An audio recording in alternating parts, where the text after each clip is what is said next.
ਉਧਰ ਯੂਐਨ ਦੇ ਚੀਫ ਨੇ ਜਿਹੜਾ ਆਖਿਆ ਵੀ ਜਿਹੜਾ ਯੂਐਸ ਨੇ ਫੰਡਿੰਗ ਕੱਟ ਕੀਤੀ ਆ, ਇਹਦੇ ਨਾਲ ਜਿਹੜੀ ਦੁਨੀਆ ਆ ਉਹ ਘੱਟ ਹੈਲਦੀ ਤੇ ਸੇਫਟੀ ਜਿਹੜੀ ਉਹਨਾਂ ਦੀ ਘੱਟ ਜਿਹੜੀ ਉਹ ਹੋਵੇਗੀ, ਤੇ ਪ੍ਰੋਸਪੈਰਿਟੀ ਜਿਹੜੀ ਦੁਨੀਆ ਭਰ ਦੇ ਵਿੱਚ ਅਮਰੀਕਨ ਡਾਲਰਸ ਦੇ ਨਾਲ ਜਿਹੜੀ ਫੈਲਦੀ ਸੀ, ਉਹ ਕਹਿੰਦੇ ਵੀ ਉਸ ਦੇ ਵਿੱਚ ਹੁਣ ਵਿਘਨ ਜਿਹੜਾ ਉਹ ਪੈਣ ਵਾਲਾ ਆ। ਸੋ ਯੂਐਨ ਦੇ ਜਿਹੜੇ ਸੈਕਟਰੀ ਜਨਰਲ ਐਂਟੋਨੀਓ ਗੁਤਰੇਸ, ਉਹਨਾਂ ਨੇ ਇਹ ਜਿਹੜੀ ਗੱਲ ਆਖੀ ਹੈ, ਤੇ ਕਹਿੰਦੇ ਵੀ ਅਸੀਂ ਉਮੀਦ ਰੱਖਦੇ ਹਾਂ ਵੀ ਟਰੰਪ ਪ੍ਰਸ਼ਾਸਨ ਆਪਣੇ ਇਸ ਫੈਸਲੇ ਦੇ ਉੱਤੇ ਮੁੜ ਵਿਚਾਰ ਜਿਹੜਾ ਉਹ ਕਰੇਗਾ ਤੇ ਇਸ ਫੈਸਲੇ ਨੂੰ ਵਾਪਸ ਜਿਹੜਾ ਉਹ ਲਵੇਗਾ।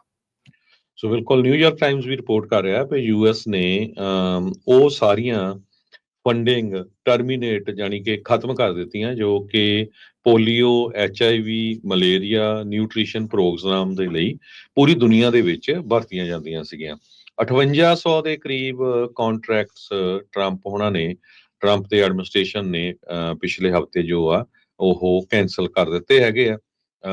ਸੋ ਡਿਪਾਰਟਮੈਂਟ ਆਫ ਜਿਹੜੀ ਵਾਸ਼ਿੰਗਟਨ ਦੇ ਵਿੱਚ ਸਟੇਟ ਡਿਪਾਰਟਮੈਂਟ ਆ, ਉਹਨਾਂ ਨੇ ਇਹ ਕਿਹਾ refugee camps, tuberculosis clinics, polio vaccination projects, ਹਜ਼ਾਰਾਂ ਹੋਰ ਆਰਗੇਨਾਈਜੇਸ਼ਨ ਜਿਹੜੀਆਂ ਕਰੂਸ਼ੀਅਲ ਫੰਡਿੰਗ ਇਹਨਾਂ ਪ੍ਰੋਜੈਕਟਸ ਦੇ ਲਈ ਲੈਂਦੀਆਂ ਸੀਗੀਆਂ, ਉਹ ਸਾਰਾ ਕੁਝ ਬੰਦ ਕਰ ਦਿੱਤਾ ਗਿਆ ਹੈਗਾ। ਡਾਕਟਰ ਕੈਥਰੀਨ ਹੈਗੇ ਆ executive director African population and health research centre ਦੇ, ਉਹ ਕਹਿੰਦੇ ਵੀ ਇਹਦੇ ਨਾਲ ਲੋਕ ਬਹੁਤ ਸਾਰੇ ਮਰਨਗੇ ਜੇ ਤੁਸੀਂ HIV, ਪੋਲੀਓ ਇਦਾਂ ਦੇ ਜਿਹੜੇ ਟੀਕੇ ਆ ਇਹ ਸਾਰੇ ਜੋ ਬੰਦ ਕਰ ਦਿੱਤੇ। 131 ਮਿਲੀਅਨ ਦੀ ਗ੍ਰਾਂਟ ਯੂਨੀਸੈਫ ਦੇ ਪੋਲੀਓ ਇਮੂਨਾਈਜੇਸ਼ਨ ਨੂੰ ਜਾਂਦੀ ਸੀ। 90 ਮਿਲੀਅਨ ਦਾ contract Chemonics for bed nets malaria test treatments ਦੇ ਲਈ ਜਾਂਦਾ ਸੀ, ਜੋ ਕਿ 53 ਮਿਲੀਅਨ ਲੋਕਾਂ ਨੂੰ ਬਚਾਉਂਦਾ ਸੀ। ਇਸੇ ਤਰ੍ਹਾਂ ਡੈਮੋਕ੍ਰੈਟਿਕ ਰਿਪਬਲਿਕ ਆਫ ਕਾਂਗੋ, ਜਿੱਥੇ ਪਾਣੀ ਦਾ ਬੜੀ ਵੱਡੀ ਪ੍ਰੋਬਲਮ ਹੈਗੀ ਆ, ਲੋਕਾਂ ਨੂੰ ਡਿਸਪਲੇਸ ਕੀਤਾ ਗਿਆ, ਉਹ ਵੀ ਜਿਹੜਾ ਪ੍ਰੋਜੈਕਟ ਉਹਨਾਂ ਦਾ ਜਿਹੜਾ ਕੈਂਸਲ ਕਰ ਦਿੱਤਾ ਗਿਆ ਹੈਗਾ ਆ।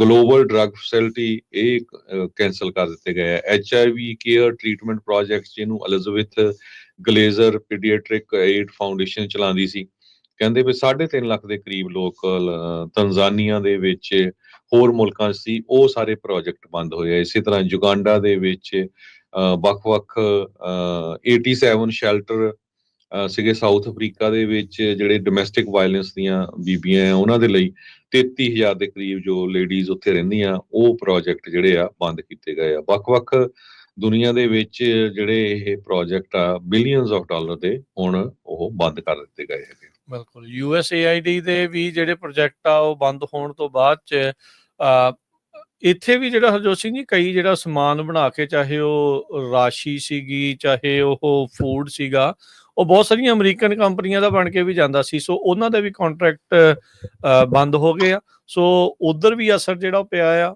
ਜਿਹੜੇ ਰਿਸੀਵਿੰਗ ਐਂਡ ਤੇ ਸੀਗੇ, ਜਿਨ੍ਹਾਂ ਲੋਕਾਂ ਨੂੰ ਜਾਂ ਨਿਆਣਿਆਂ ਨੂੰ ਜਿੱਥੇ ਭੁੱਖਮਰੀ ਆ, ਫੂਡ ਦੀ ਜਿਹੜੀ ਸਮੱਸਿਆ ਆ, ਉਹ ਵੀ ਜਿਹੜੇ ਹੁਣ ਉਹਨਾਂ ਨੂੰ ਵੀ ਨਹੀਂ ਪਤਾ ਹੋਊਗਾ ਵੀ ਉਹਨਾਂ ਨੂੰ ਕਿੱਥੋਂ ਸਹਾਇਤਾ ਜਿਹੜੀ ਉਹ ਮਿਲੂਗੀ।